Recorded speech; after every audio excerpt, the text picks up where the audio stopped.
Good morning, children. I'm glad to take the lesson A Letter to God, the first chapter in the main book. First of all, introduction to the lesson A Letter to God. Have you ever seen a letter is addressed to God? Do you think God can listen to the demands by the human beings? Yes, God can listen to those who pray Him with a strong faith. He serves the needy by sending good hearted stewards, the human beings.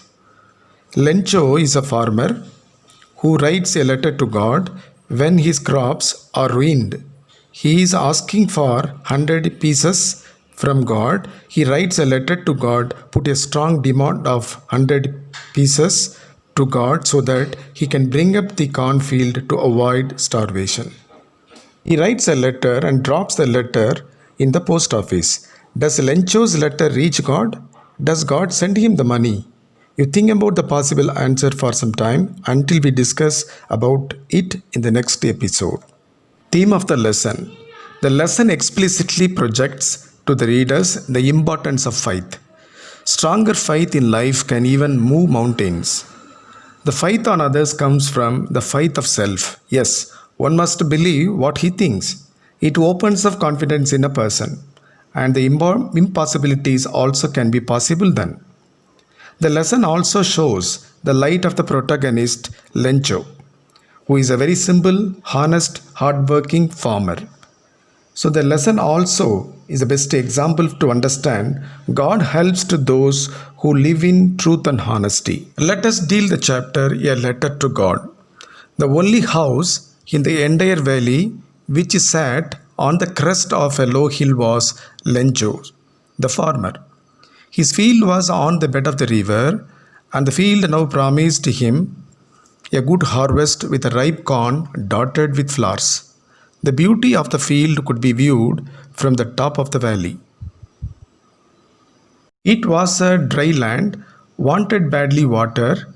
The field wanted immediately a downpour or the shower. Lencho examined the clouds throughout the morning for the possible downpour and fixed his eyes over the clouds, hoping his loud fields could get the blessings of rain. To his understanding, and there were signs of upcoming rain through the dark clouds, he said to the woman nearby that the chances of rain was imminent.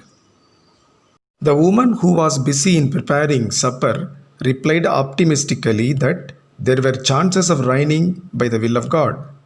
The older boys were all out in the fields, the younger ones were also playing outside until they were interrupted by the call of the woman for dinner.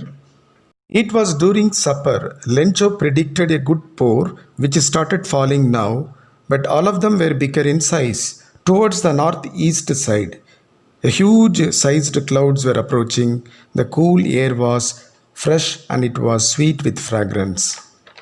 The farmer rushed out to feel the rain, which he expected for a longer time, and then said, "These aren't raindrops falling from the sky, they are new coins, and bigger drops are 10-cent pieces, and the little ones are fives."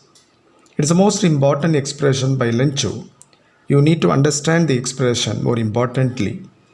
Here he means to say that the raindrops which are falling from the sky are new coins, meaning profit, money. The big drops are equal to 10-cent pieces and the little ones are fives, meaning the bigger drops give him more profit in terms of yield, in terms of money, and the smaller drops are giving him lesser and little profit, that is 5-cent pieces. So in the examination point of view, questions such as why did Lencho say the raindrops were like new coins can be also asked. So whatever we have discussed previously should be taken as an answer. He was satisfied and regarded the rain blanketed the cornfield. The happiness of Lencho short-lived there, when suddenly a strong wind began to blow and hailstones began to fall. Hailstones are nothing but the ice balls. Ironically, the ice balls were looking like new silver coins with a destructive nature. They were not meant for profit as he was predicting early. The boys who were not aware of the negative consequences of the rain, they rushing out of the house to collect the ice balls, that the pearls. Lencho realized the danger. What he witnessed was not the rain, but the hailstones, that is, ice balls. He was quick to understand how danger the ice balls to his field. He prayed to God to stop it quickly.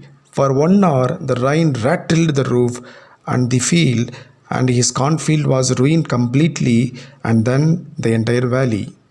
The catastrophe of the rain left no leaves in the trees. The field was totally destroyed. The flowers were withered from the plants.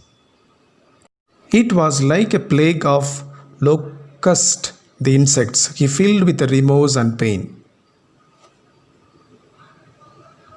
The first part of the lesson is over already, and let us concentrate on the oral comprehension check presented in page number 5. You have 4 questions. What did Lencho hope for? And why did Lencho say that the raindrops were like new coins? Question 3. How did the rain change? What happened to Lencho's field? And then 4th question. What were Lencho's feeling when the hail stopped? All these 4 questions should be attempted in the classwork notebook. And the classwork notebooks are very important tool for evaluation, for offering the internal marks. So I wish every one of you to purchase a king size notebook and then work on it. And whatever the lessons that we present during these lockdown periods, all to be taken in the classwork notebook, which is a very, very important instruction I provide to you. So do not derail from my instruction. Thank you, children.